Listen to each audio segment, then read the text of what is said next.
I pledge allegiance to the flag of the United States of America and to the republic for which it stands, one nation, under God, indivisible, with liberty and justice for all.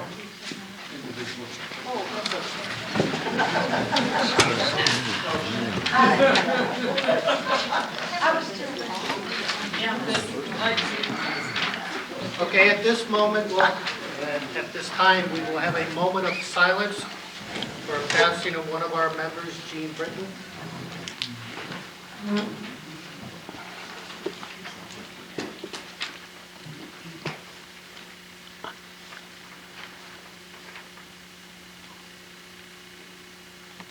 Thank you. Don Corey, I know you're in here somewhere. Do we have a treasurer's report?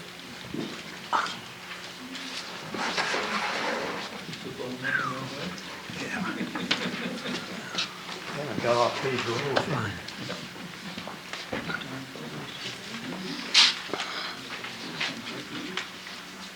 Treasurer's report from beginning of the program year, May 1st to the end of December. Our total revenue, which includes $30,000 bequest, which we've mentioned before from Ms. Wharton. Our total revenue is $43,692. Our total disbursements are $7,334, primarily for archival supplies. There's been a lot going on there.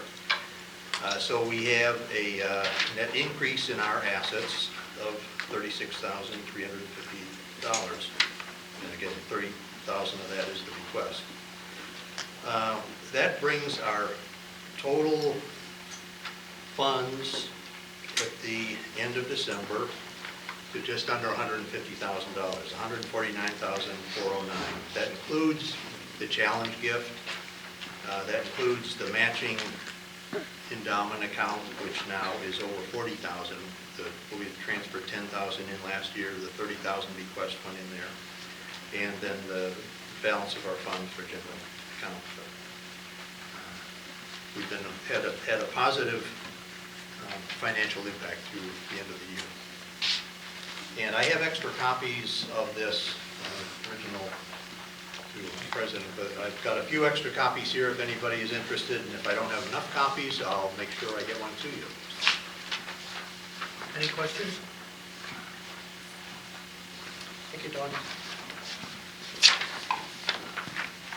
Oh, You might as well stay up here now.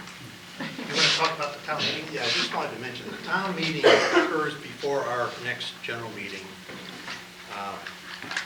Town meeting starts on March 24th, and our next meeting is going to be the 26th.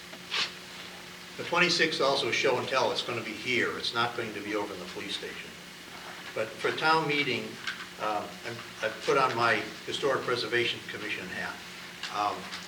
There's going to be several items that society members may be interested in. We're going to have a demolition delay bylaw, general bylaw proposed at town meeting, which follows experience of a lot of towns. Bedford is one of the very, very last municipalities north and west of Boston. Woburn, Lawrence, Lowell, Bedford, and Carlisle. The only towns all the way out that have not adopted demolition delay bylaws, so we hopefully get one. And we are going to have community preservation funds proposed to help do further repairs on the Joe Blaine House, match a state grant for doing a town-wide archaeological survey. This is to see if there are any other Native American or colonial sites in town that may be worth designating and trying to save or do something for. And also, Bruce Blake is proposing an extraordinarily ambitious affordable housing project on the vacant lot opposite the old burying ground, which has a lot of controversy and a lot of people may be interested in that. Thank you. And a reminder that Town elections are this Saturday, so everybody come out and vote. Next Saturday. Next Saturday, sorry, the 8th. Our hostess was unable to make it tonight, but Cecile faithfully filled in for her, but she wanted me to remind you that at the March 26th meeting, people working on the hostess committee will be Mina Kimball, Monica Rogers, Nancy French, and Betty Slechta. And rumor has it that we have some new members among us. Would they like to stand and introduce themselves?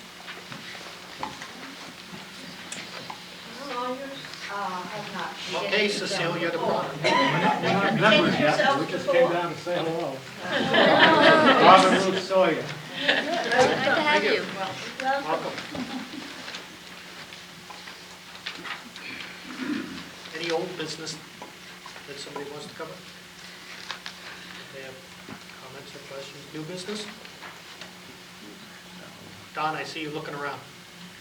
I was looking for a couple of people. Did you find them? No, Oh, okay. I found a lot, but Not the ones. there's one or two still missing. Okay, well, if we don't have any new business, I don't have any new business tonight, then I guess, Cecile, it's your turn.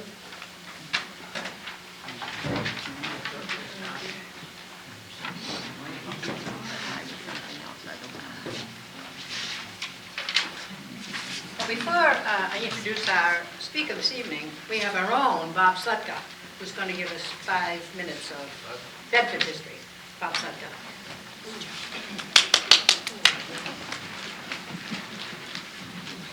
Well, I know we're no competition for our speaker of the evening, but I was assigned to give something about Bedford that would coordinate with his talk. So in selecting a celebrated Bedford personality, one who was interred in one of our cemeteries, one could think of any number of our old favorites like Nathaniel Page, who carried the flag, or Captain Jonathan Wilson, the only person in Bedford that was killed on April 19, 1775. John Reed, who lived in the Domine Manse for many years and was one of our outstanding citizens and statesmen.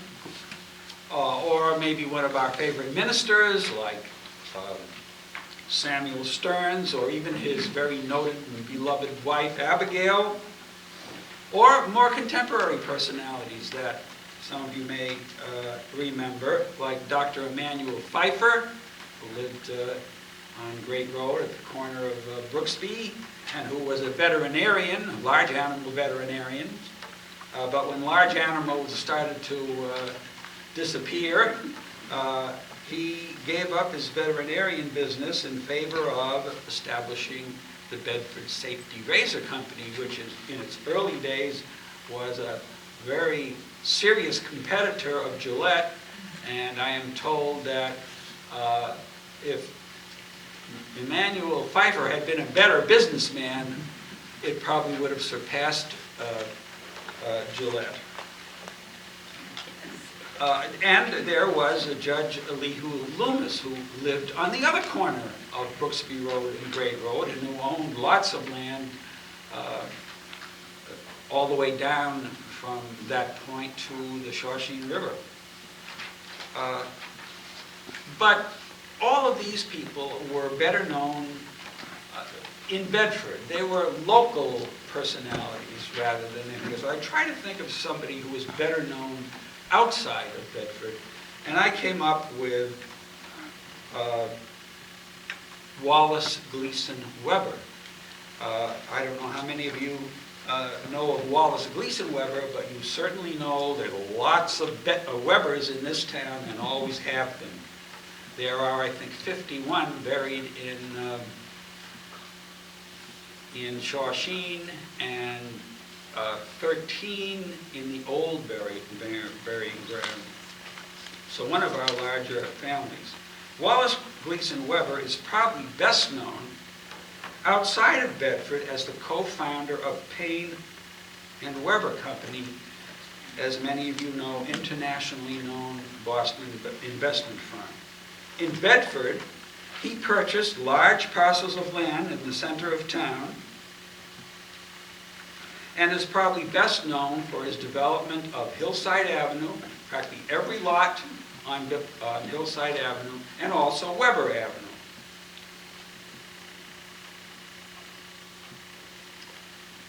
The very extensive land on Hillside he bought from Malvina Lawrence, who at the time, she was a descendant of John Reed, and as many of you remember, John Reed was the second owner of Dominie Manse. Remember, Dominie Manse was first owned by our first minister, Nicholas Bowes. When he left, he sold it to John Reed, and John Reed's family and his descendants lived in Dominie Manse and owned many, many acres adjacent to it for 175 years.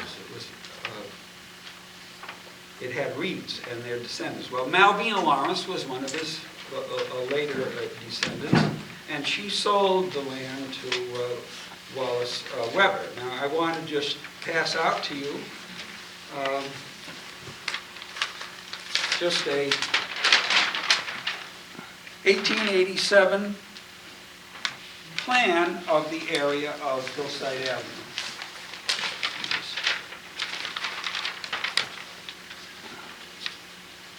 Weber was born in 1856, and in 1881 he married Mary A. Putnam. He bought several properties on Main Street, just east. Main Street is Great Road, was the Great Road, and he bought 4 properties between lots, between the Dominie Manse and what is now Leonard Carley's business, a building where Donovan Realty is. And he immediately moved 2 of those houses, one to Carlisle Road and one to some other place, and built there a mansion with a very elaborate carriage house. And here are pictures of the mansion as it was then. Those of you who walk along have a habit of walking along Great Road in that area will remember that along between, just to the east of the Dominie Manse, there was a low granite wall along the sidewalk. That was part of the Wallace Gleason mansion. Now that mansion is no longer there because Mary Weber, his wife, who was left the property after he died, in her will of 1931, ordered that the house be demolished because none of her children wanted to live in it, and I guess she didn't want anybody else to live in it either. It was then torn down, and parts of the house were used to build a smaller house for one of her sons, Louis Gleason Weber, who lived on who built a smaller house right up near the very sharp bend on Old Billrica Road. Weber was also president of the Bedford Lumber and Manufacturing Company and the Bedford House Association. He was superintendent of the Sabbath Day School at the Trinitarian Church, that's here, and was chairman of the building committee for the Union School, which was built in 1891. Wallace and his family of 4 children and grandchildren who included Bernie, whose name was Marcus Bernard, Bernie and Cynthia Weber. I'm talking about some people like some of you may have known. They're contemporary. They're both gone now, but some of you knew them. So Wallace's family and children represented one branch of the Bedford Weber family. All of the family was descended from an original immigrant ancestor, James Weber, a Scottish immigrant, and through his son, Benjamin, and grandson, John, one of whose sons, Job, born in 1769, gave rise to the Wallace Weber branch, and another son, of the same generation. William, born 1762, gave rise to the other branch of the Weber family, which includes the family of Abbott Reed Weber, also no longer with us, but you all know his wife, Mickey. And I think that is about it.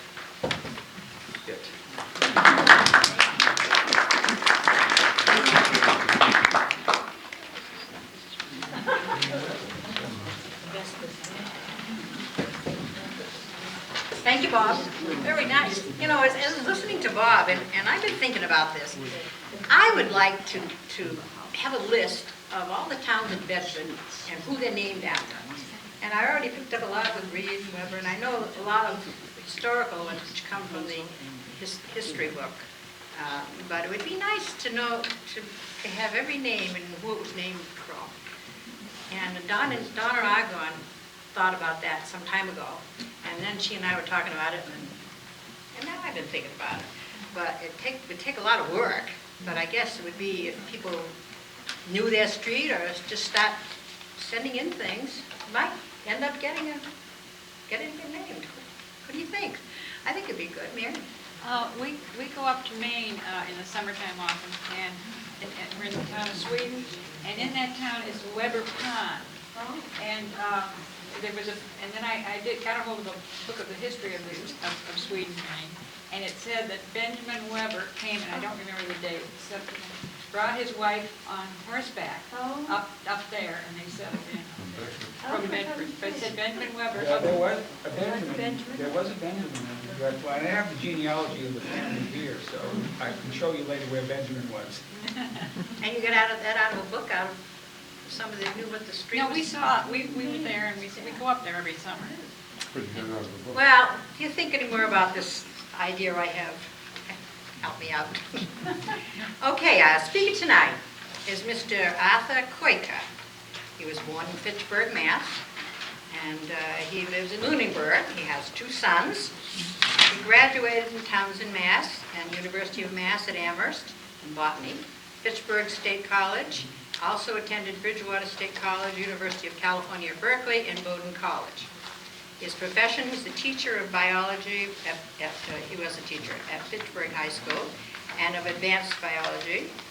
Recipient of 2 school department curriculum grants for the development of games and simulations, and for the development of culturing plants and animals within the classroom. In music, he was composer of music to 2 Christmas pieces for women's voices, and he was a composer of Young Goodman Brown, which is a chancel opera, and it had 8 performances.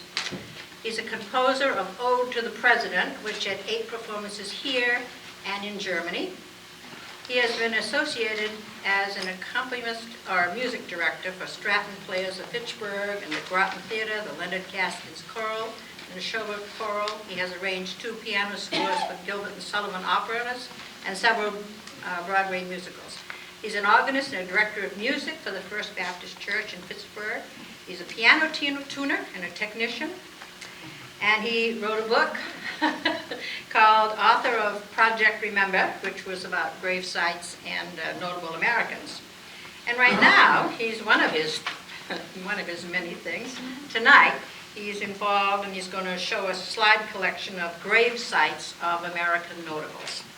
So it's an honor to present Mr. Arthur Quaker.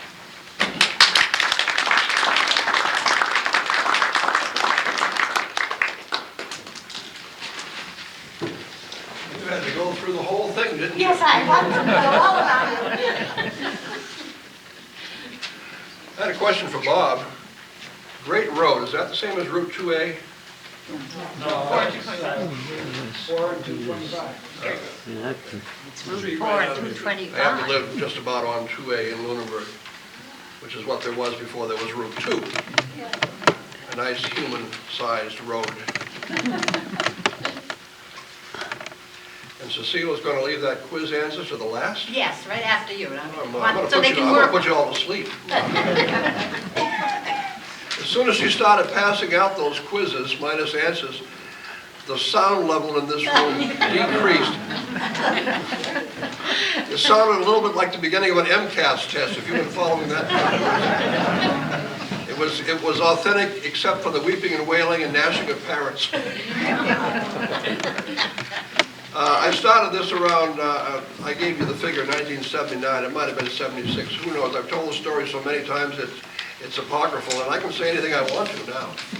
It doesn't much matter. A lot of things happen by chance in life, don't they? Huh? My wife says, and I agree, that you never know what's going to happen when you get up in the morning. So we take you back to 1976, we think, and I'm sleeping on a very lumpy day bed just south of Los Angeles because we've gone out to visit our friends. We eat Mexican food and play bridge. We've been doing this every other year since 1963. So I'm wakened up by my wife, who says, get dressed, we must take the kids to Disneyland today. And I said, I've been. No, you have to be a chaperone. How many chaperones do you have? 3. How many kids do you have? 5. That ought to be enough. Good night. No, she wouldn't have this at all. She got angry, I got angry. She went to Disneyland. I went up to the middle of Los Angeles to see what trouble I could get into. And there was this huge cemetery there. And I drove in. And I'm looking around, and there's rather fancy, elaborate stones, but most of them are just little ground markers. And there's a stone that says Horace Height. Now, do you remember him anywhere? Yeah. And at that time, he was still alive. And I said, now, wait a minute, this is not New England we're in anymore. And one of the attendants said, yes, he's still alive. This is called pre-need. You don't do this in New England. Somebody dies, you scratch around for the gravestone, and they may go in the same year and it may not. Okay, so I started asking more questions. What's this building over there? Oh, it's a mausoleum. Whoa. And I have one picture of a Hollywood mausoleum in the collection here, and it's absolutely amazing. You know you're not in Kansas anymore, or New England, or anywhere else. I started asking questions, and he said, oh, you're interested in famous people. And I said, yeah. Never having been before. I've been a science teacher and a musician. What am I doing in history? I have no idea. Would you like to see the Red Rose of Marilyn Monroe? Yeah, I would. Where is it? You take Santa Monica Boulevard, 12 miles west. Well, I can tell when I'm not wanted. So I found Marilyn Monroe's grave. You have to pretend that you're going into a parking garage and then take a quick right.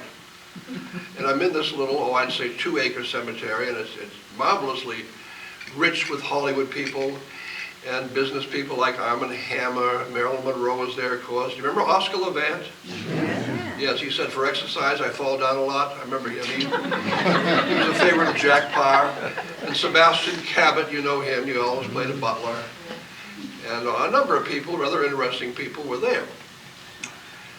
And I see Marilyn Monroe's crypt, and it's called a garden mausoleum. There are 5 crypts high. And if you're in the second or third, you pay the most money, you see. If you're down in the cheap seats, or the cheap seats up here where they can't even read you, it's less money. That's always been so. I was rather impressed by the fact that everybody got the same tablet with the dates on it. A little bit of democracy in death, I suppose. So I'm backing away with my camera, trying to get a decent picture of the whole mausoleum, where these graves are on the outside. I fall into a hole. Now, you know, a ground marker is put there so you can mow over it, right?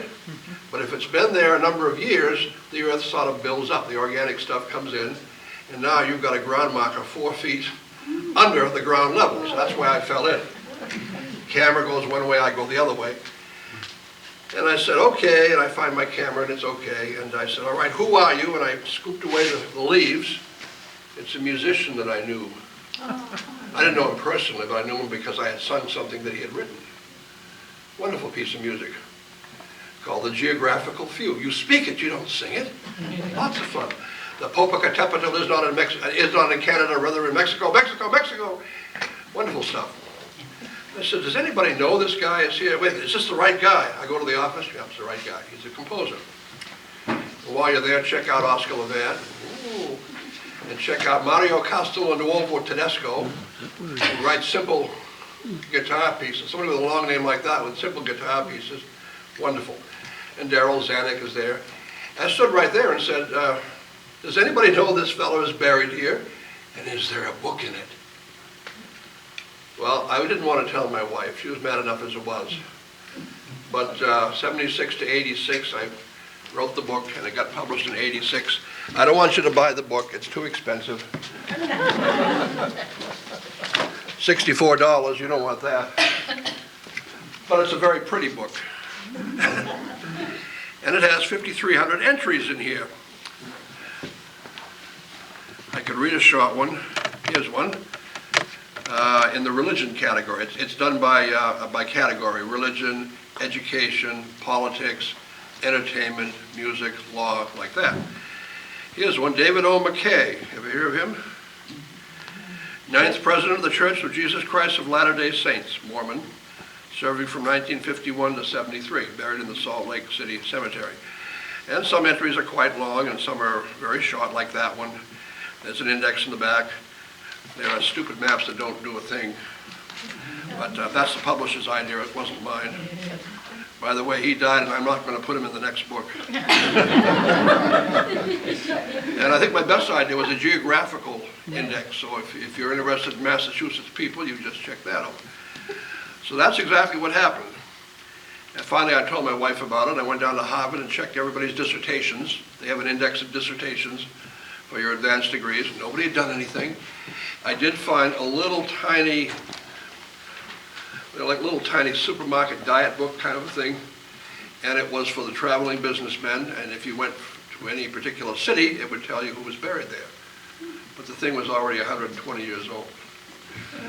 So the idea is you'd go by train and then you'd take a taxi or a carriage or something or other and go and visit these gravesites. It's very nice. So somebody had done something, but this was the first American directory of grave sites. There are now 2 others. Their cemeteries are putting together their own books, and it's grown into quite a thing. And I'm very glad that I was able there to start this kind of activity. There are now 3 groups in Hollywood, and their main thrust is trying to find out where they just buried a certain star. And I'm going to speak for one of the groups this October, for the 3rd time. It's called Hollywood Underground. Isn't that a nice name? Where did I get the name Project Remember? That was my trial title. What do you call it? Working title. Publisher liked it, it stayed.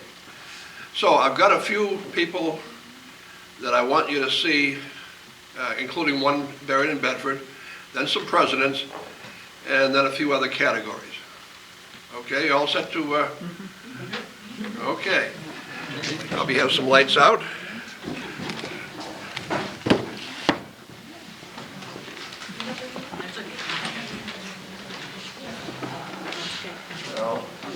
I've got the information on the book. I'll leave it in the back table if you're interested in it. Take it.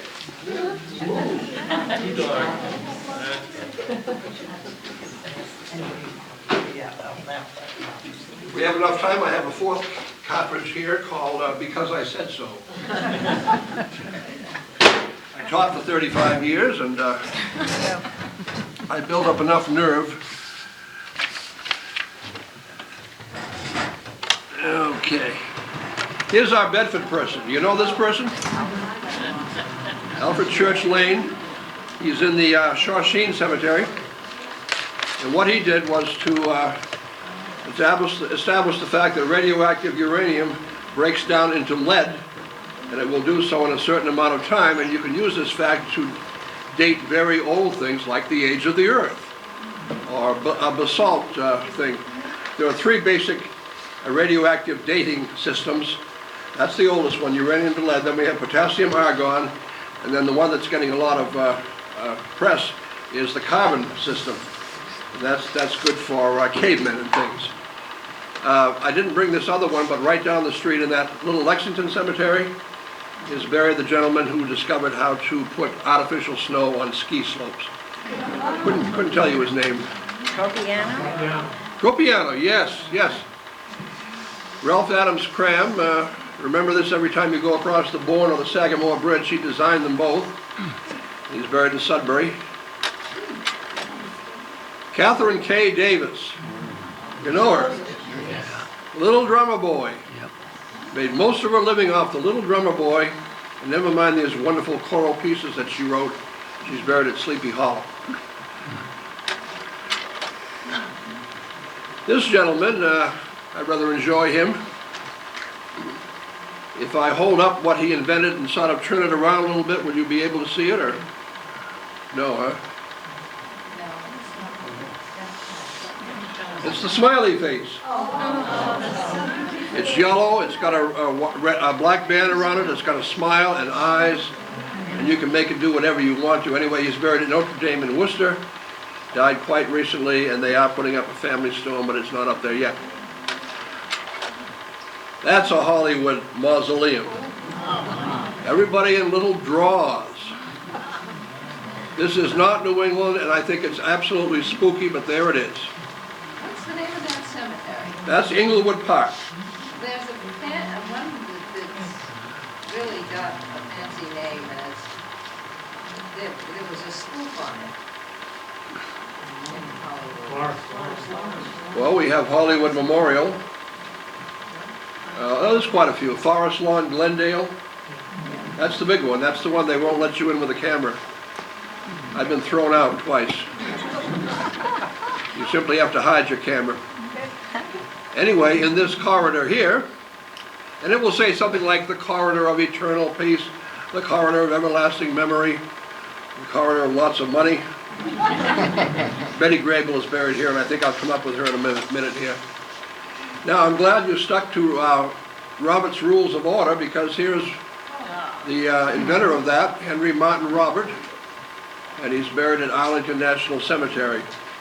I didn't bring along the Pledge of Allegiance guy. He's buried in Rome, New York.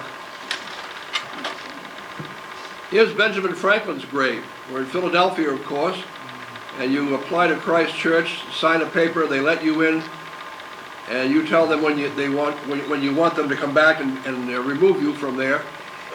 It's here because it's customary for brides, who quite often get married on a Saturday, to come to this area and throw pennies on Ben Franklin's grave. And I suppose Christ Church keeps the money for that. Very nice. One of my favorite people. Here's the grave seen from the inside. Okay, we're going to the presidents now. First president, first in war, first in peace, and last of the American League. No, that's not right. We're talking, of course, about... You can't recite your presidents? What kind of a society is this? Anyway, George Washington is buried at Mount Vernon, his estate. John Adams is about as Puritan as you can get. You know that stone church in the middle of Quincy? I think it's a Unitarian church. That's where he is, and that's where John Quincy is also. Abigail is the one nearest to you. Thomas Jefferson, of course, buried in Monticello, Virginia.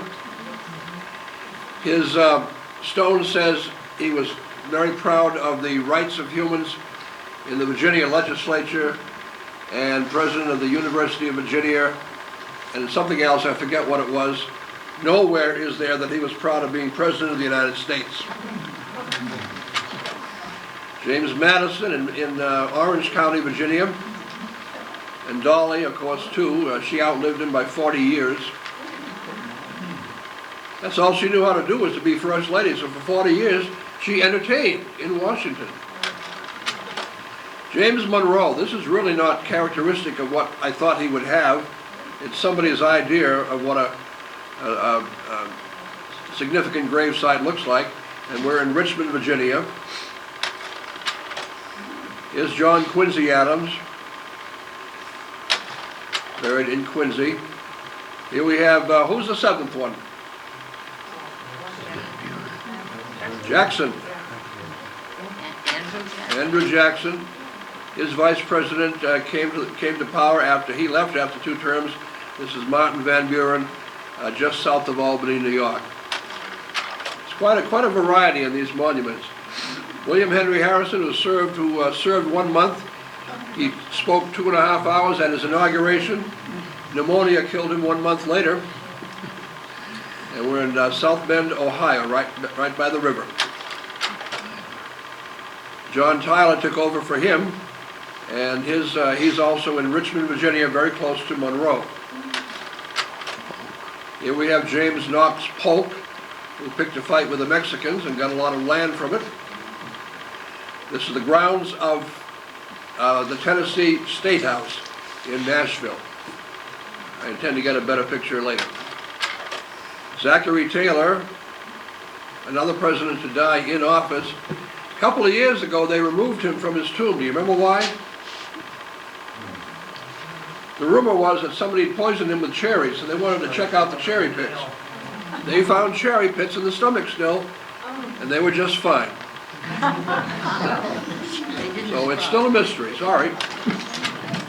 Millard Fillmore in Buffalo, and both of his wives, though not at the same time, are buried there. The sun never shines in Buffalo, I'm sorry.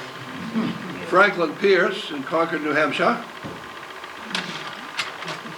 James Buchanan, and the first thing you think about him is, oh yes, our only bachelor president. Buried in Lancaster, Pennsylvania. Abraham Lincoln. I think public subscription helped to put this up. Springfield, Illinois. Now here is not a president of the United States, this is a president of the Confederate States of America, Jefferson Davis. Also buried in Richmond, Virginia, right near Tyler and Monroe. Here we have Andrew Johnson.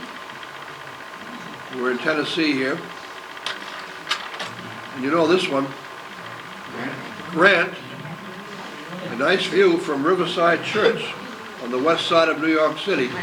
It's fallen victim to vandalism, and I wouldn't be surprised if some very rich person said, let's dismantle this whole thing and take it back to Galena, Illinois, where he really wanted to be buried.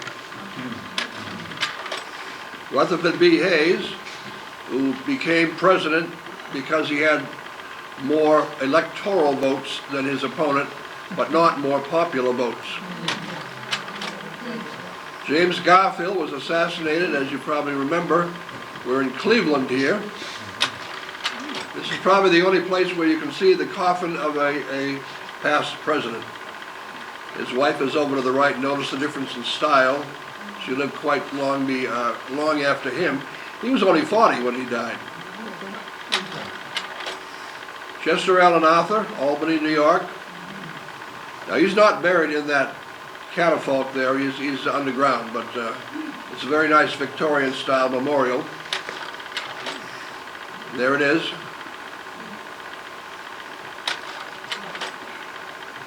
Grover Cleveland, our 22nd and 24th president, buried in Princeton, New Jersey.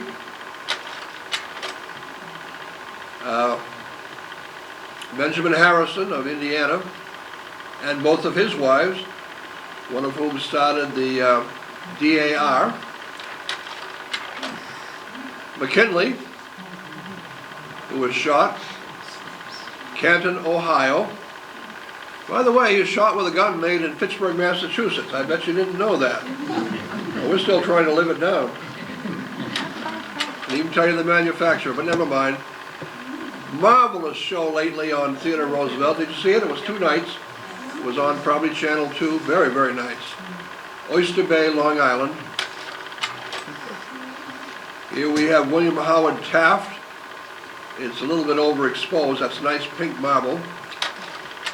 Arlington Cemetery. Woodrow Wilson is the only president buried in Washington, D.C. He's buried in the National Cathedral with his second wife. Now, some lady was talking to me before, and I think this is the one that she meant. The one with all the columns. This is Warren G. Harding in Marion, Ohio. Well worth seeing, and there's a little presidential museum nearby. Calvin Coolidge, Vermont. Yeah, love Vermont. You remember there was a John Coolidge that ran for governor in this state? We're all around early 50s. He's the one on the right. Here we have the Hoovers. We're in Iowa. Nice presidential museum. They even have a television set that fills a whole room. They didn't know about transistors. Roosevelt, Franklin Roosevelt, Hyde Park, New York. Eleanor is now buried there. I don't think there's a second stone, though. The dog Fowler is buried a little ways away from here behind a fence. A friend of mine managed to wiggle his way through the fence, get me a picture. This is the Truman Library in Independence, Missouri. Bess has her own stone now, but there's Harry. I count this as the best of the presidential museums. So hop in a car and go right there. It takes you 3 or 4 days. This is the Eisenhower tomb in Abilene, Kansas. I'm standing on AstroTurf to take the picture. It seems a little tacky somehow, but it's a chapel. Here's the eternal flame. John F. Kennedy's stone is on the left. One of the sons is on the right. Jackie's is now between them. Jacqueline Kennedy, Onassis. It does say Onassis. Just like that. Lyndon Baines Johnson. You don't go messing with this one. There's an armed Texas Ranger there. Texas. Well, somebody liked Nixon. Yeah. Yorba Linda, California.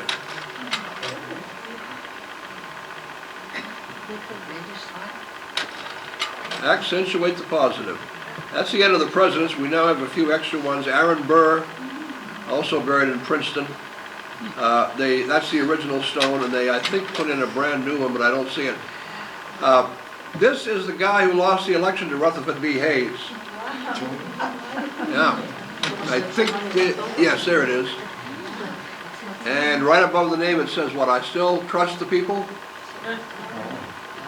Very, very gracious thing to have on the stone. Okay. Lebanon, New York. And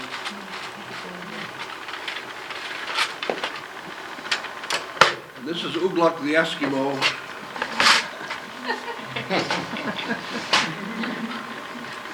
He's buried during a whiteout.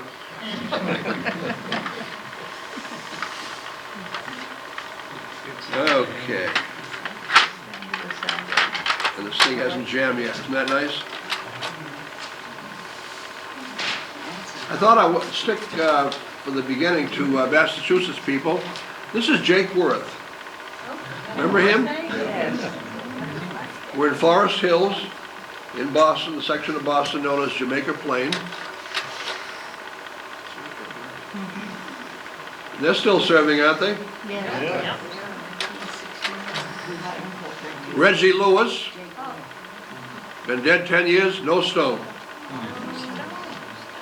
You mean that's that little messy pile of stuff? Yep, that's pine boughs and junk and things that people throw in. I think he deserves a stone. Here's a guy that I like a lot, and nobody else seems to. Samuel Pierpont Langley. If he'd done one thing a little bit different, he would get the credit for the first airplane instead of the Wright brothers. He's buried in Forest Hills, Boston. William Lloyd Garrison, an abolitionist. Oh, Clark, I wonder who this is. No, huh? Well, it's his wife who was named Clark, but he's named something quite different. E. Cummings. Now, you'd never know this if it weren't for me. Yeah. Major General Joseph Warren, the third one down, he died at Bunker Hill. Is this still Forest Hills? In Forest Hills, yes. What a place. There's one set of Warren bones at Mass General, but you cannot see them unless you are related. This is the girl in the glass. I think she died at about age 4 of something like typhoid, and they keep her protected like this, and then they board it up in the winter. I don't know much about this little boy. It's called the boy in the boat, but he died quite young, and apparently he liked boats on rivers. This is Lucy Stone. Remember her? Rights for Women. It's in the crematory building on the other side of the road from Forest Hills, and the ashes of her daughter, Alice Stone Blackwell, are commingled with hers. Incidentally, she was the first person in New England, first person in America to choose cremation. Eben Jordan. I'm sorry, but Jordan Marsh is no more, but there was an Eben Jordan. I don't know where Mr. Marsh is. Here we have the founder of the Boston Globe.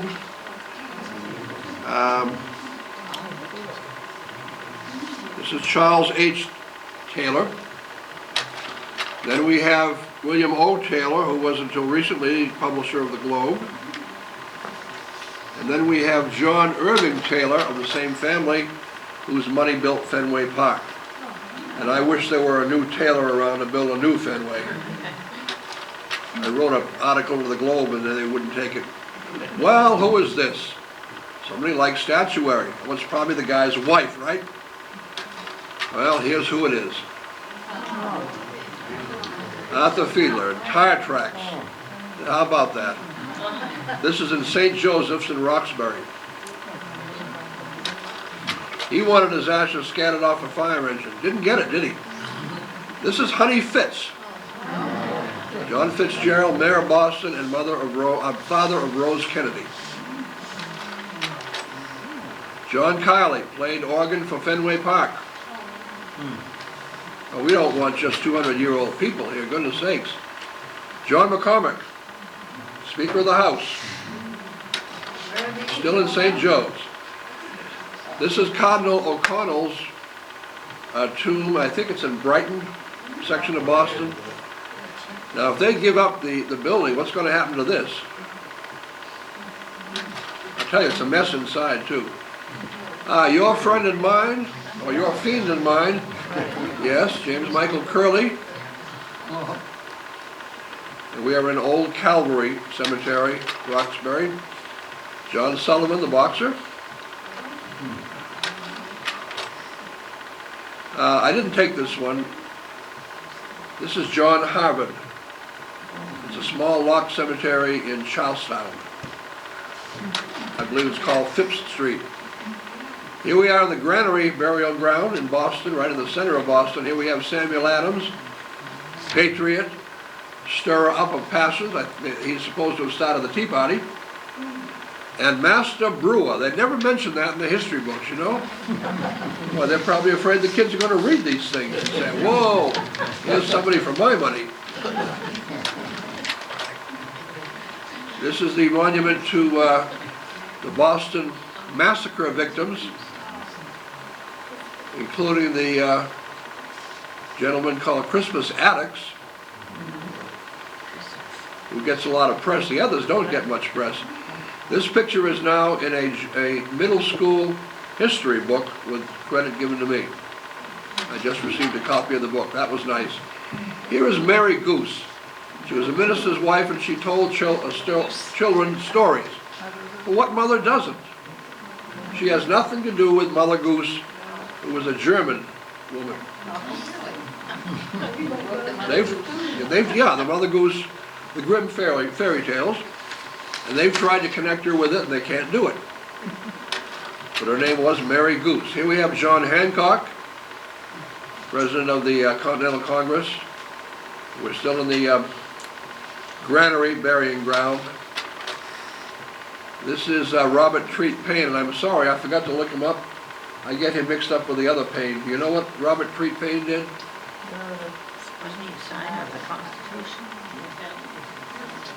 He didn't write Common Sense, did he? No. That's the other one. Well, go on the internet tonight and figure him out. I didn't do it, sorry.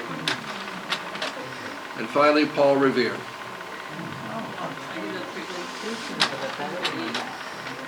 Across the street is the King's Chapel Burying Ground. And here we have one of the three men who started out from Cambridge riding toward Lexington, and the only one to actually make it. And his name is Dawes.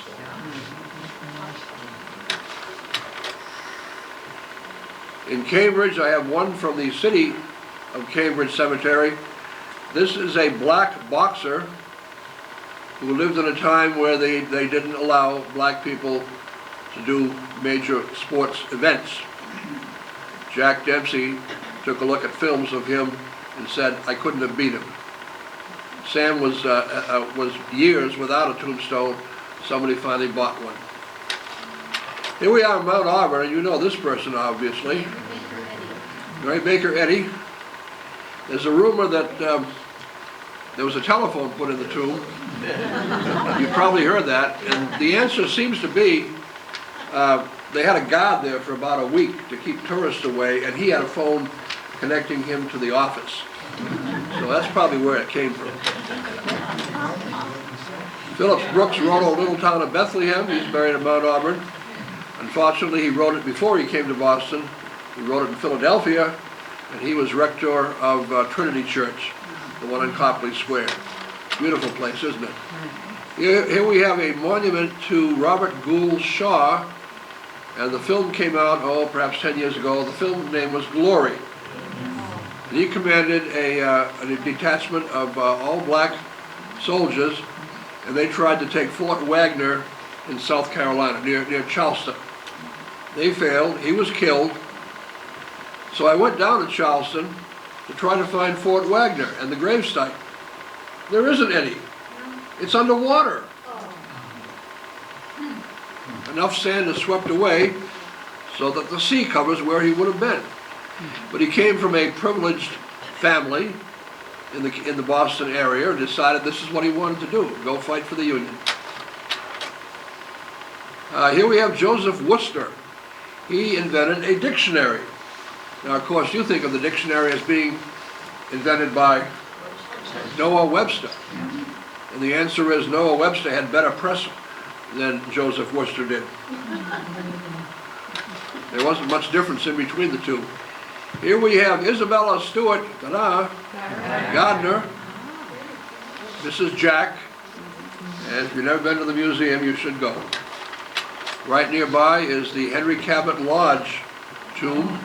It's built into a hillside so you don't have to do the back of the mausoleum. Isn't that a good economical New Englandish way of doing things? And the Henry Cabot Lodge, you know, who was active in the 50s, he's buried there also. This is a very sad-looking stone. I believe it has been restored. This is the stone of Charles Bulfinch, the architect. I think they fixed it up, but I haven't been back there in a couple of years. That is William T.G. Morton, who was one of the two major claimants to having invented anesthesia. And the monument says, before whom all surgery was agony, since whom this has been a piece of cake, or whatever. And Morton's son took out the first recorded appendix in Philadelphia, using, we assume, anesthesia from his father. Now we're inside the Bigelow Columbarium, and I didn't really realize I wasn't supposed to take pictures in there. They didn't put up a sign.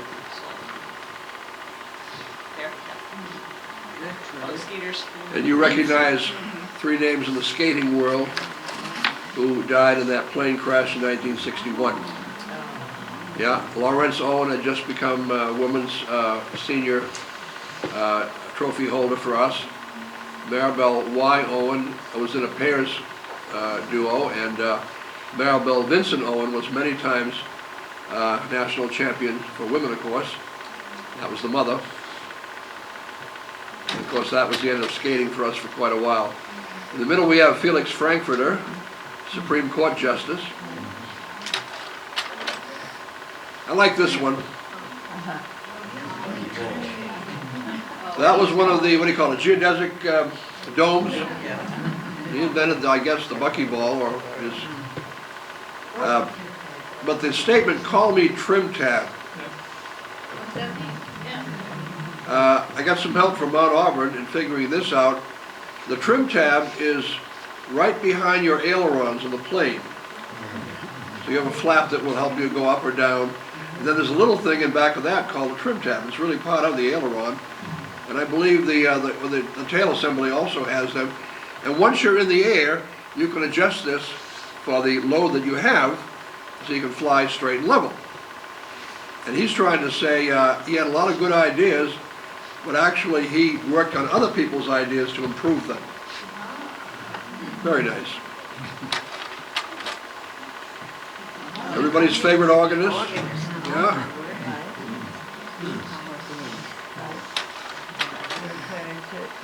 Inventor of the Polaroid camera, Edwin Land.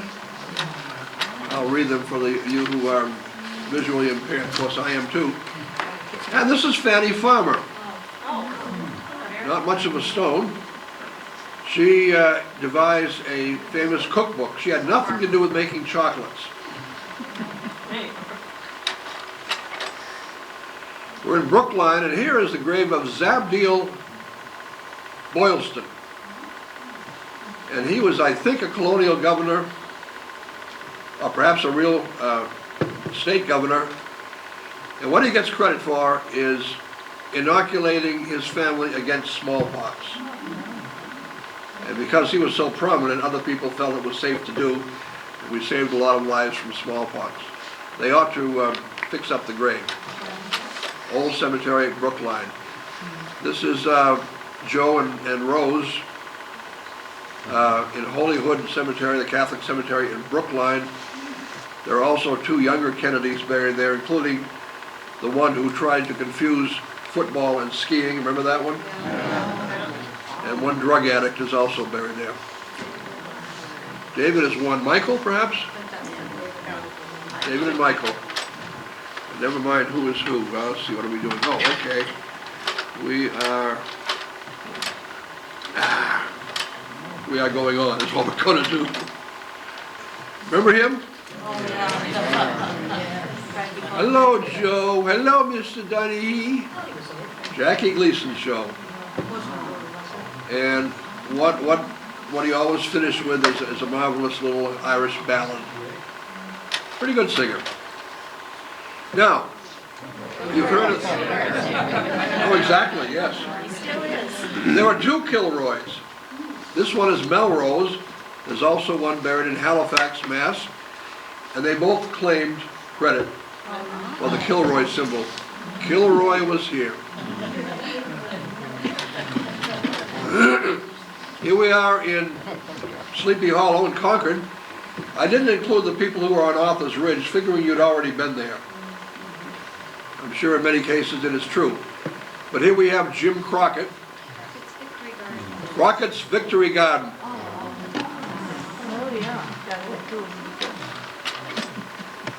Carl DeSuze, longtime disc jockey for WBZ Radio, is buried at Sleepy Hollow.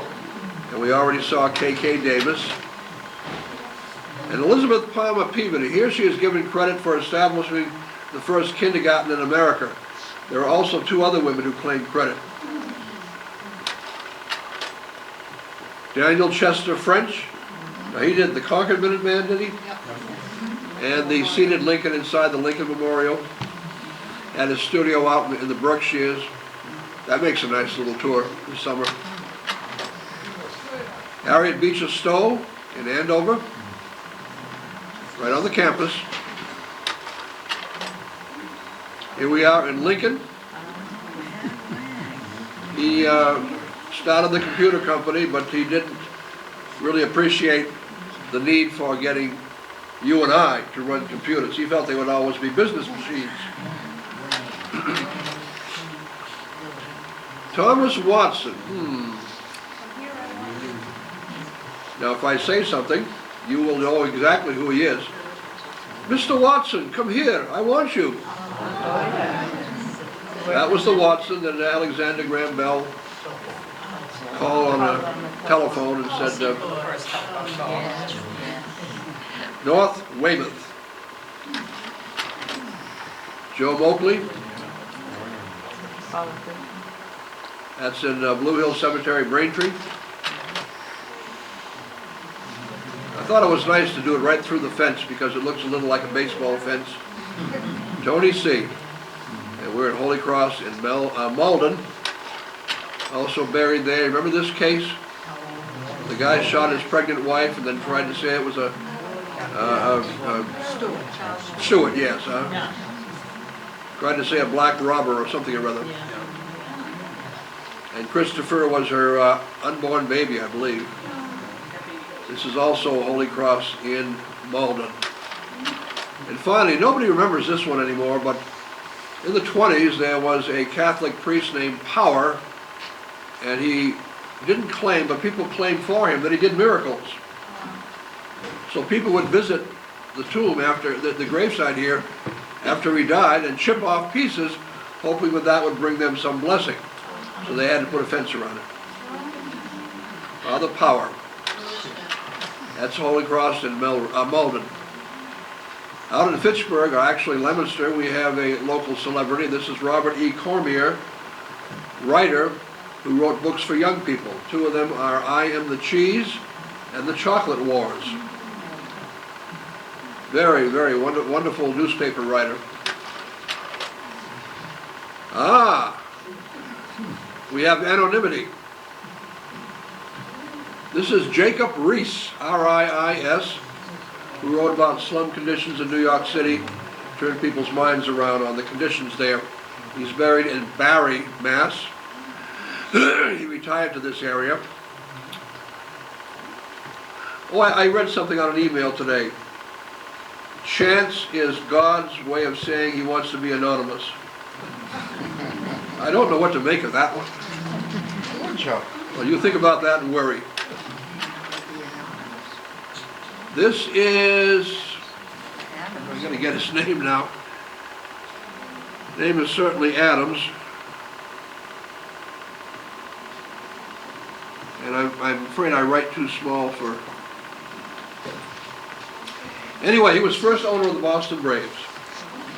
Something like Ivers Whitney Adams. And he's buried in Ashburnham. And every year they have an old-fashioned baseball game played by the old rules with players with those weird little gloves and woolen uniforms. They weren't called the Braves when he owned them. They were called the Pilgrims. And they were then called the Red Stockings. I kid you not. Different team altogether. They were also called the Bean Eaters. They had several other names. You remember Endicott Peabody? The governor is buried underneath the stone in the front, and then the nearest two upright stones are Endicott, who founded Groton School, and his wife, and then the flat stones, their daughter and the governor's mother. And if you remember, when he was governor, Endicott Chubb Peabody, his mother would go down south and get arrested for marching in civil rights things. He wasn't embarrassed in the least. The surgeon, cardiologist, advisor to Eisenhower, Paul Dudley White, buried in Harvard. Now this is a shame. Somebody thought they were probably doing a good thing, but this memorial is not permanent at all. This is from mystery writer Gary Provost in Lancaster, and I'm afraid they weren't thinking when they put this thing up. It's just concrete. And the mailbox, I don't think that's right. But I did open it, and there was nothing in there.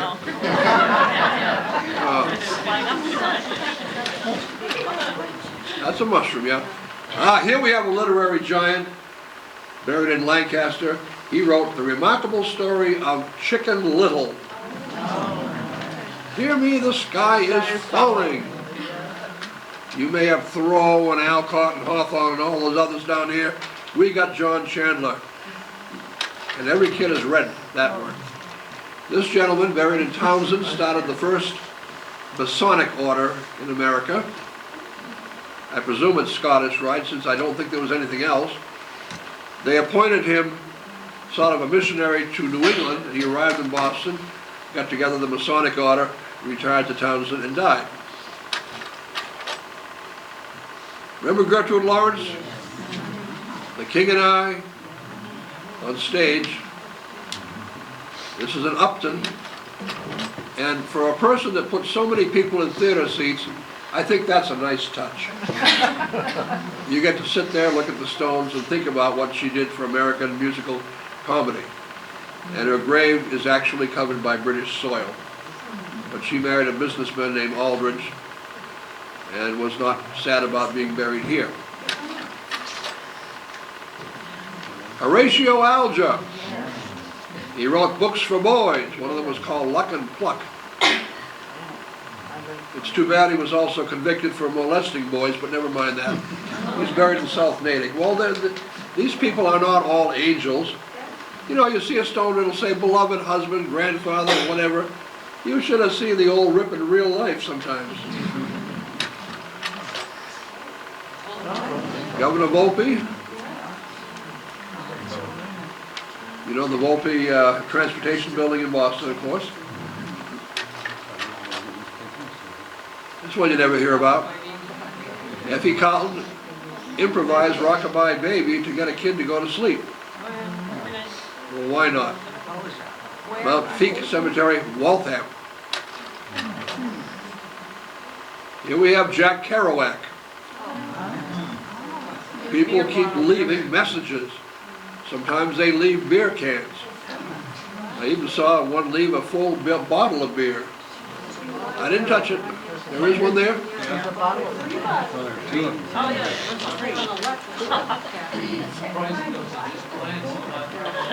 It probably is.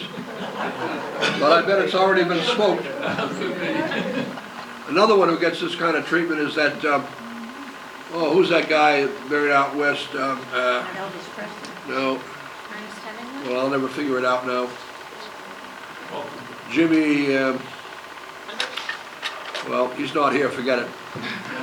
Al Camp, who drew Little Abner, 40s and 50s. He's Amesbury. John Greenleaf Whittier, a Quaker poet, Quaker, also buried in Amesbury. Lydia Pinkham, who developed a tonic for women.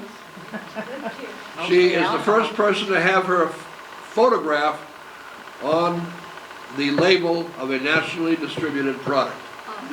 As I understand it, the elixir put out by Lydia Pinkham had a good deal of alcohol in it, which probably made these women feel a lot better quickly, and then depressed, so they'd have to get some more. I guess that's how it goes. Where is she She buried? lived on Green Lynn. Road in Bedford. Right. She lived in Bedford. She lived in Bedford. Yeah. She also lived in Salem. This is a Western character known as Grizzly Adams. He's buried in Charlton, Mass. And there's a movie called The Adventures of Grizzly Adams. And there's a lot of fiction in that movie, but what he did do is train bears and other animals for use in circuses. He died at 18 though. Probably the end of that one. How am I doing on time? 45. Okay. I guess you don't get it because I said so. Too bad, you would have liked it. Uh-oh. Now, here's a quiz for you. The answer is, who is she? Rather young. The date is important.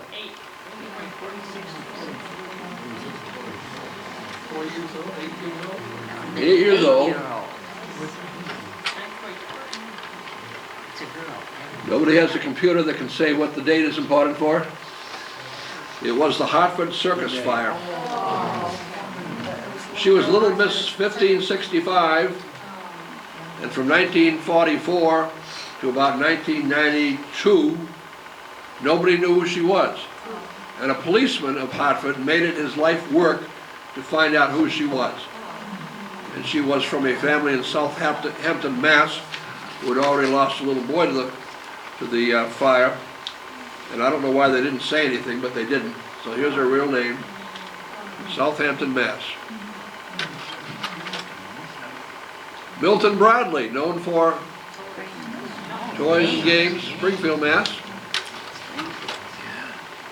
Who's she?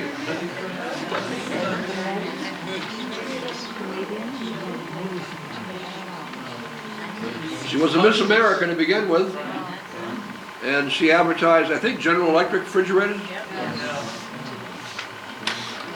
Buried in New York. We're out in Weston, Mass, in the town of Northfield. The person on the left is known as Dwight L. Moody, famous evangelist. Founded Northfield School. Did a lot of work in Chicago, too. Aha, I got you now. We're in Duxbury, but it won't mean anything. Yeah, Catherine Harding Wakefield. Now remember this now, okay? Oh, yeah, that's right. Promise to remember it. Chocolate chip cookie. She ran the Toll House restaurant, which has since burned. She needed to do something special with cookies. She cut out pieces of chocolate. There weren't any little chocolate drops back then. Put them in and it became an instant hit. Toll House cookies, good. You get 10 Master Bridge points and free dues for the next 5 years. Down to the bottom. Film actress, comedian in the 30s. It's a complete mystery. We're in Lawrence, Mass here. Her death certificate says homicide, question mark, suicide, question mark, accidental, question mark. They never figured it out. Remains a mystery. Bill Schwan. We're in Lincoln, Mass. He invented something that is now out of print, but people are scrambling for the last few copies, the Schwan catalog of recorded music. Parker Fennelly. But if I said Pepperidge Farm remembers, and he was in some of the old radio shows. Fred Allen, yes, yes. What was his character name? Titus Moody. Titus Moody? Yes. And I think he was on either Gildersleeve or Fibber McGee and Molly or one of those others. Good thinking. Dorothy Kilgallen, is it bigger than a bread box? And that was what? What's my line? Yeah. Well, she was a newspaper columnist. Yes. Yes, definitely. Good writer. And we're in Westchester County, New York here. Fred Allen, real name John F. Sullivan.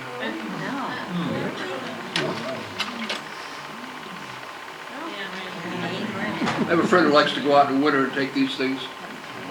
Anne Rand, novelist. I think Frank O'Connor was also a novelist. And we're in Westchester County, New York. Elsa Maxwell. No, she didn't need two plots. Yeah. She was huge. And she was a hostess, socialite hostess. You were invited to her parties, well, you know you'd made it. Tom Carvel? Ice cream? Yes, ice cream. I don't know if he invented soft serve, but he made a lot on it. Harold Arlen, songwriter. The Wizard of Oz, for one. Here's a local boy. Sonny Tufts, buried in Lexington.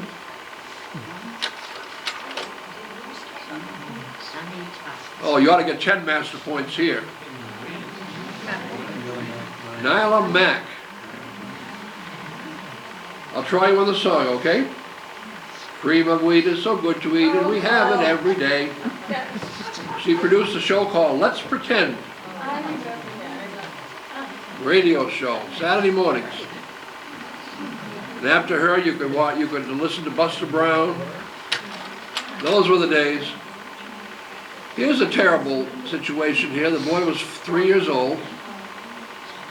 You remember the story? He had leukemia, and his doctors wanted to put him in a series of high medical treatments for leukemia. His parents said no, took him to Mexico. And then they ended up in Hastings, Nebraska, and he died. Which? Was it all the religious beliefs that they were treating? Yeah, the beliefs that the doctor shouldn't treat him, that they should try these faith-healing herbs and coffee and whatever. Yeah. Oh, you like this. I've nothing against money, I often wish I had some. Very altered. Augustus Bush. Yes. Of Anheuser-Busch, it's the old man.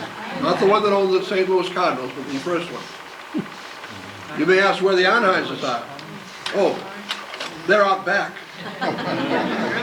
They get the cheap seats. Bush and his twin brother married twin girls of the Anheuser family.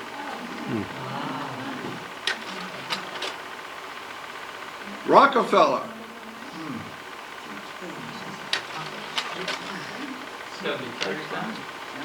We're in Cleveland here. Yeah. Now the other ones are in Tarrytown. They won't let me in to see them. I keep writing. Oh boy, who's this? This is C.B. Manville. And his main product was asbestos products, yeah. Tommy Manville, the guy that was married 7 times, he's here too. And we're in Westchester County, New York. Richard Sears, buried in Chicago, in a huge mausoleum belonging to the Rose Hill Cemetery. Larger one in Chicago. Yeah. Matter of fact, right next to him is Montgomery Ward. Yeah. And you remember it was Sears Roebuck? You should see where Roebuck is buried. I don't want to tell you about that one. George Pullman. Pullman Cars. Made a lot of money. Was sure that his body was going to be stolen because there was a big strike, railroad strike, that he apparently helped cause. So he asked for tar paper and barbed wire and concrete. Yep, nobody tried to steal him. Milton Snavely Hershey. Well, I try to live down a name like Snavely. In Hershey, Pennsylvania, wouldn't you know? Who's in front? He didn't have any kids, did he? S.S. Kresge. Before there was a Kmart, there was a Kresge store. 5 and 10. Looks very plain. That's because somebody has stolen all the bronze work off of the tomb. And we're in a little town in northern Pennsylvania. This is W.K. Kellogg. Battle Creek, Michigan, of course. He was the cereal maker, and his brother ran the sanitarium and all the curious procedures that had been mentioned in, what's that called? The Road to Wellville? It's a bad film, but maybe it rates seeing once.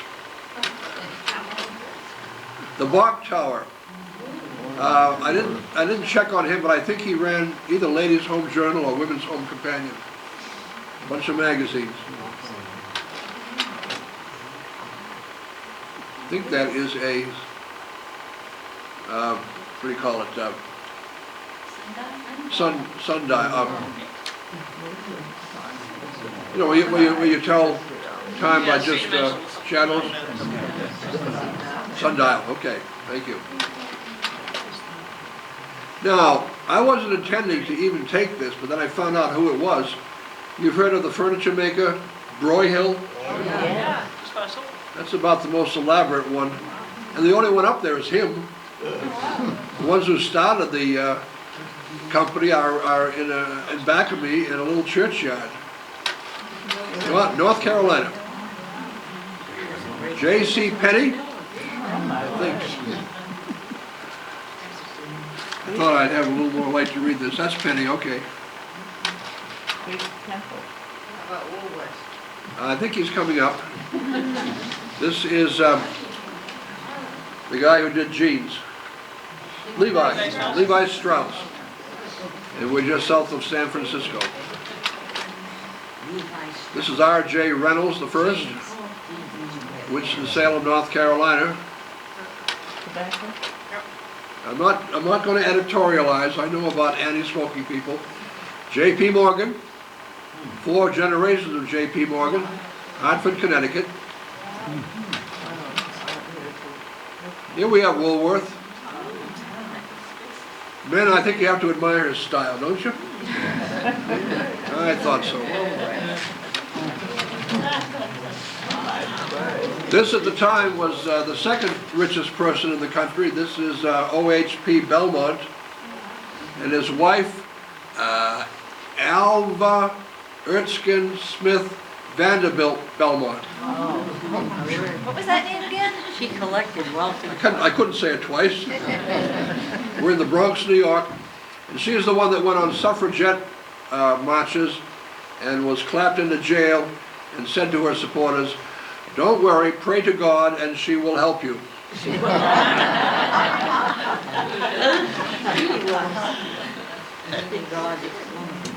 And here we have, I don't know.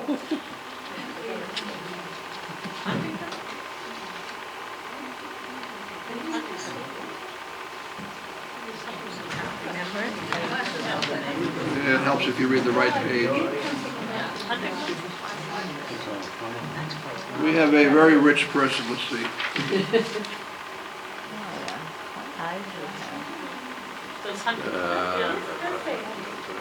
Something that Another second or two would do it. R.J. Reynolds, J.P. Morgan, E.T.D. Collis Huntington, railroad man. And then next to it we have T.C. Durant, another railroad man. And then we have the Vanderbilt Mausoleum, built into the hill to save money. They have dogs guarding that thing, but they didn't get me. The Steinway Mausoleum in Brooklyn. Did you wonder where all that money for the Steinways went? Looks like some of it went here. I like this one. It's not proportioned the way you'd expect. John Matthews found out how to make soda water. And he licensed, perhaps 100 soda fountains in all of New York City. Made himself a bundle of money. Here he is buried in Brooklyn. But it's not the proportions that you expect to see in any kind of architecture or sculpture. This is the Isidore Straus gravesite in the Bronx, New York. He is the one with his wife Ida who died on the Titanic. And here we have a sort of a ghostly ship arrangement here.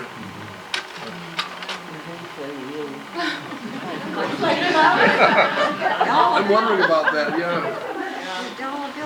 I suppose it's all symbolic. This is two of the John Jacob Astors in New York City. And this one really gets me. This is Henry Ford. There are spikes on top of that thing. I couldn't find anybody who knew why. I guess it keeps the birds away, and it certainly keeps the children away. Who knows? Andrew Carnegie, a very modest situation. Well, of course, he made his millions of dollars, gave it away. Wouldn't you love to have that chance?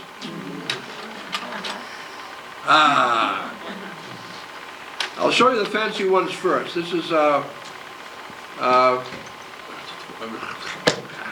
Fairbanks, Douglas Fairbanks, both senior and junior. We're right in the middle of Hollywood. Hollywood Memorial Cemetery has said, we want the tourist business. And they have special events, some around Halloween. They changed their name to Hollywood Forever. Holy Cross Cemetery in Los Angeles. This is the grave of Rosalind Russell, a snappy, snazzy woman.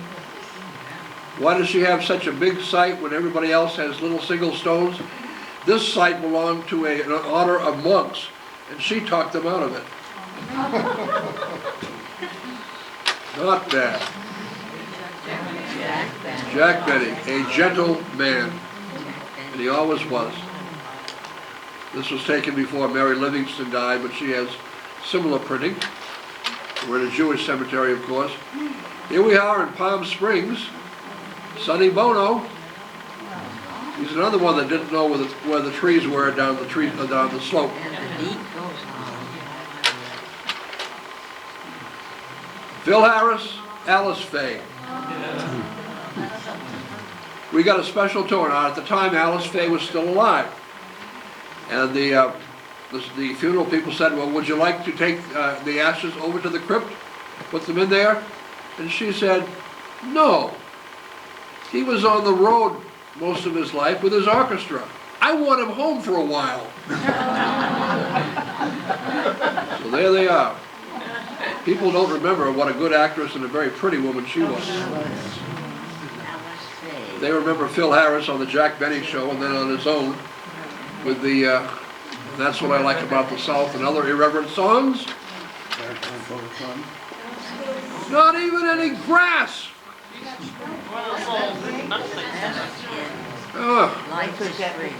His mother's buried nearby. This is Palm Springs again.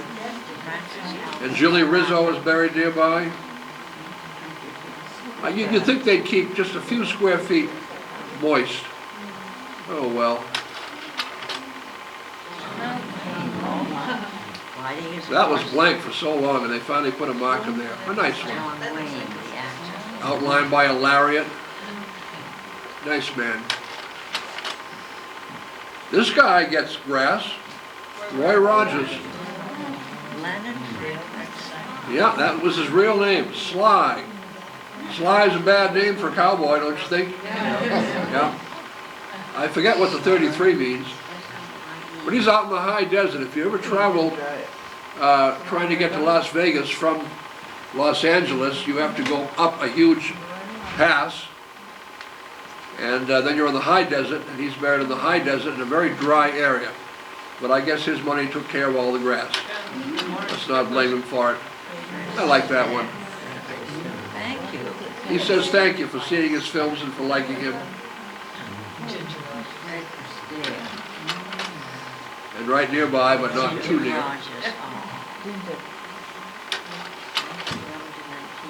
Rochester.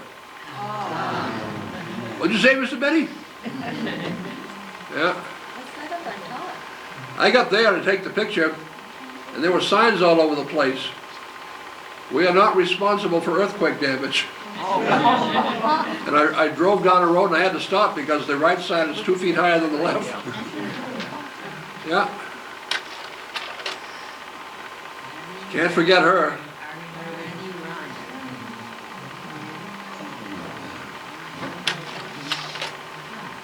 Now, this looks like George Reeves, who played Superman in early films of the 50s or so, 40s and 50s.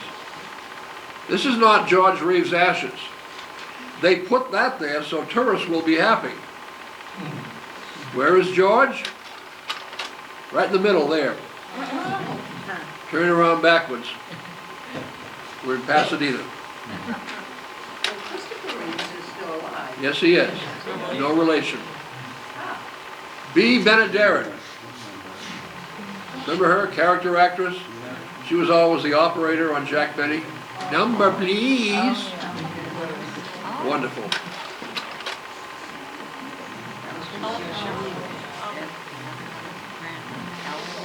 And here we are back in the cemetery with Betty Grable in Inglewood. This is interesting. There are no remains here. This is Aaron T-Bone Walker. He was a jazz man. There's a room down below, and they put your ashes in there. When the room is full, they seal it forever. So you can't go in there and see containers. So you might as well use a shoebox. And all the stones are above, all the plaques. There's Betty Grable.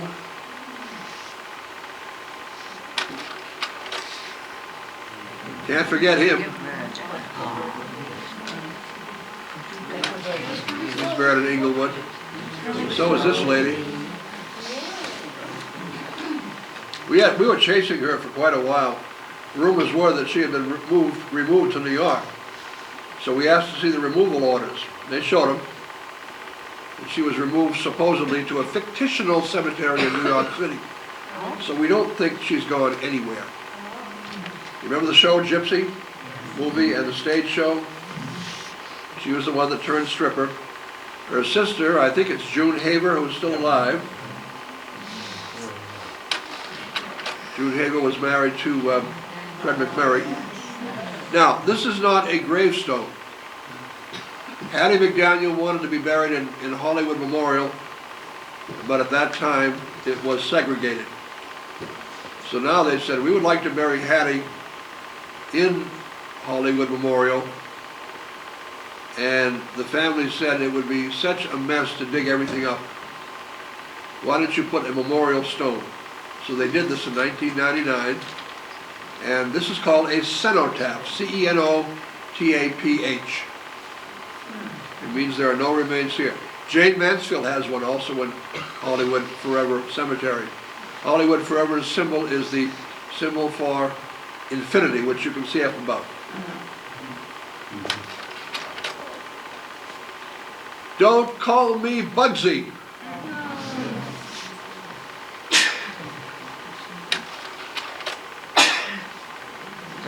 This is a little cremation plot. I'm surprised things don't get stolen, but they don't. Eve Arden has one like it. Now, I took this picture in 1976. I went back just a few years ago, and here's what it looks like. Why do you ask? People have been touching it, kissing it. So all the oils had sunk in so badly, they just had to give it a new front. So that's where I started my search. Eve Arden, yeah. Married to Brooks West, a producer. Two members of our Miss Brooks cast just died, did they not? The one who played Principal Boynton and the one who played the boy. Right in the middle. Groucho Marx. His ashes were subject to a bizarre plot to steal them.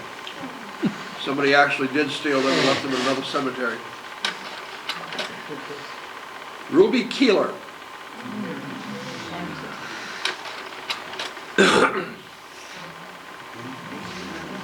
Well, if you have Frankie, you got to have Big.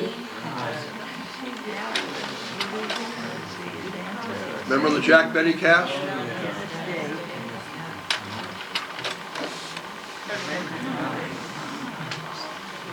June Haver still lives. Right below Fred McMurray is John Candy, but I didn't bring it with me. That's a nice tribute, don't you think? I think that's the last one. Yes, it is. Whoops. So I'm going to stop right here. You've been very patient, I thank you, and if are there any questions, I'll be glad to do what I can. Well, you're going to go over the quiz, Beecher. She's got the answers. Any questions from our speaker? Oh, is there somebody you're trying to trace and haven't found? Somebody who's Well, I guess the big one is George Washington Ferris, inventor of the Ferris wheel.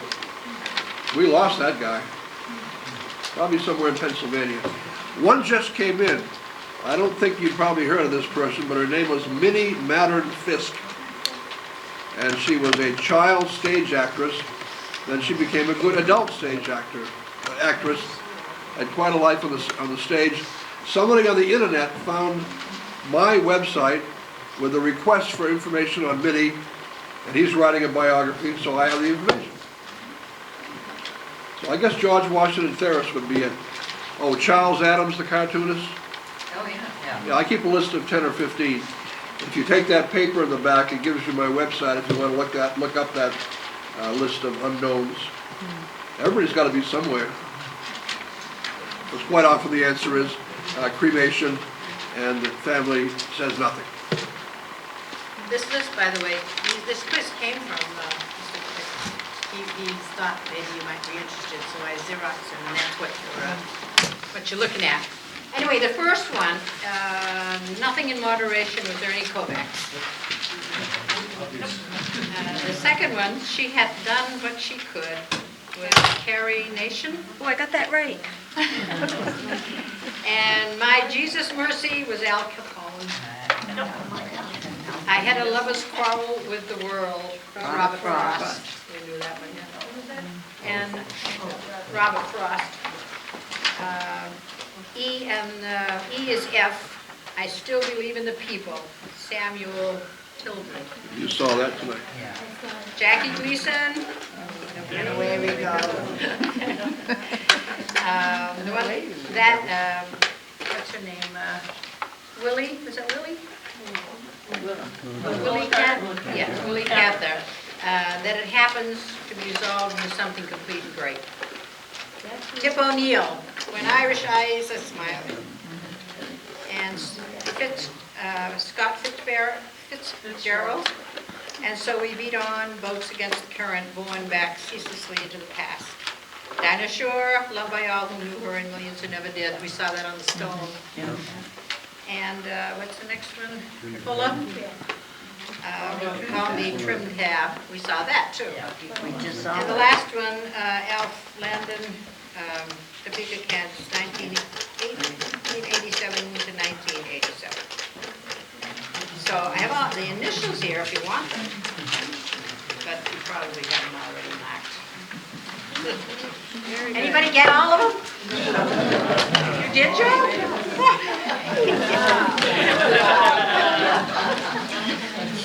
Okay, ready.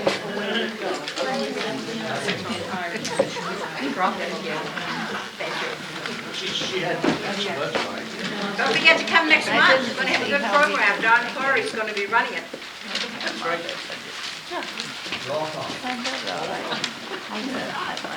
Okay, I'll take a motion from the floor to adjourn the meeting. Second. Moved in second. All those in favor? Aye. So moved. Thank you for coming.